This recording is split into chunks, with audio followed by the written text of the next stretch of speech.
প্রতিদিন সন্ধ্যার সময় চটপটা কিছু খেতে খুব ইচ্ছে করে, কিন্তু চটপটা মানে তো সে আনহেলদি খাবার দাবার। তাই আজকে হেলদিও হবে কিন্তু আবার চটপটাও হবে, এই কাটরি চাট। তো দেখো কিভাবে বানায় এই কাটরি চাট। প্রথমে একটা বাটির মধ্যে নিয়ে নিয়েছি কিছু সিদ্ধ করে ছোট ছোট করে টুকরো করে রাখা আলু। ওই আলুর মধ্যে দিয়ে দেবো ছোট ছোট করে কুচিয়ে রাখা পেঁয়াজ, দিয়ে দেবো শসা কুচি, আর দিয়ে দেবো বীজ ছাড়ানো টমেটো কুচি। টমেটোগুলো কিন্তু বেচার থাকলে হবে না, বীজগুলো আমি ছাড়িয়েই কুচি করে নিয়েছি। এবার ওর মধ্যে দিয়ে দেবো স্বাদ মতন বিট লবণ, এরপর দিয়ে দেবো কিছুটা পরিমাণে গোলমরিচ গুঁড়ো, যে যেমন ঝাল খায় সে সেরকম আন্দাজেই দেবে। আর দিয়ে দেবো এই জিনিসের মেন ইনগ্রিডিয়েন্টস হচ্ছে চাট মশলা।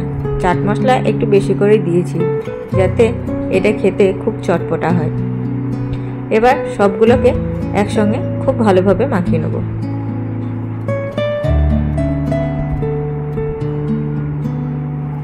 দেখো আমাদের কাটুরিতে ভরার জন্য চাটটা কিন্তু একদম রেডি। এবার তাহলে দেখো আমি এই কাটুরিগুলো কি করে বানাই। আমি এখানে একটা তাওয়া গরম করে তার মধ্যে দিয়ে দিয়েছি পাঁপড়। পাঁপড় ভেজেও কিন্তু করা যায়, কিন্তু ভাজলে ওই যে আবার তেল, সেই জন্য আমি পাঁপড়গুলোকে খুব ভালোভাবে এপিট ওপিট করে সেঁকে নিয়েছি। গরম তাওয়াতে ভালো করে পাঁপড়গুলোকে এপিট ওপিট করে সেঁকে নিতে হবে। এবার ওই পাঁপড়গুলো গরম অবস্থাতেই আমি নামিয়ে একটা বাটির মধ্যে রাখবো। একটা বড় বাটির মধ্যে রাখলাম, রেখে ওপর থেকে আর একটা ছোট বাটি চিপে দিলাম। দেখো যেমন করে আমি করছি।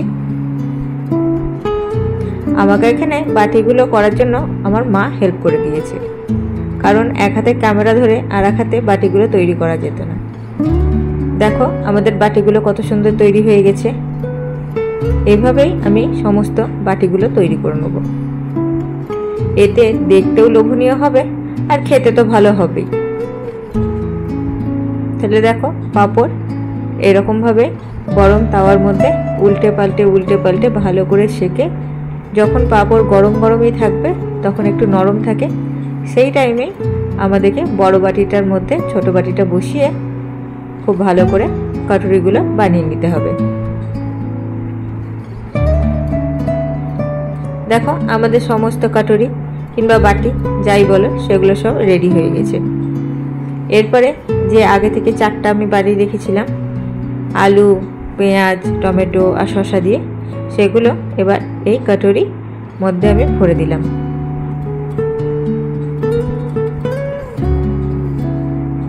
এরপরে আমি টক দই কিছুটা ফেটিয়ে রেখেছিলাম, ওপর থেকে দিয়ে দিলাম টক দই ফেটিয়ে রাখা।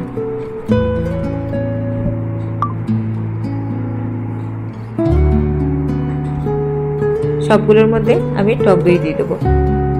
এবার দিয়ে দেবো কিছুটা গ্রিন চাটনি। গ্রিন চাটনি মানে ওই ধনেপাতা আর পুদিনা পাতার যে চাটনি হয় সেটা। এগুলো আমার ঘরে রেডিমেডই ছিল, সেই জন্য তোমাদের সঙ্গে আর বানানোটা দেখায়নি। আর দিয়ে দিলাম তেঁতুলের যে মিষ্টি চাটনিটা হয় সেই মিষ্টি চাটনি।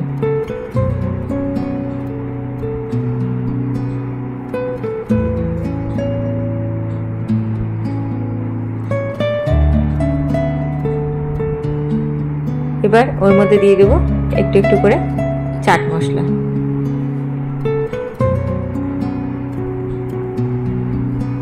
এবার ওপর থেকে দিয়ে দেবো ঝুরি ভাজা বা ভুজিয়া, যে যা বলে, আমরা এখানে ঝুরি ভাজাই বলি, তার জন্য এই ঝুরি ভাজা দিয়ে দেবো আমরা ওপরে। ঝুরি ভাজাটা দিলে এই যে চাটটা খুব ক্রাঞ্চি ভাব আসে আর খেতে তো টেস্টি হয়। আর ওপর থেকে গার্নিশের জন্য দিয়ে দেবো কিছুটা পরিমাণে ধনেপাতা। তাহলে দেখলে তো কত সুন্দর, খুব সহজেই হেলদি আর চটপটা একটা চাট বানিয়ে নিলাম। তাহলে আমার যদি এই চাটের রেসিপি তোমাদের ভালো লেগে থাকে তাহলে প্লিজ চ্যানেলটাকে লাইক, শেয়ার আর সাবস্ক্রাইব করে দিও। আর কমেন্টে কিন্তু লিখতে ভুলো না যে তোমাদের কেমন লাগলো আমার এই কাটুরি চাট।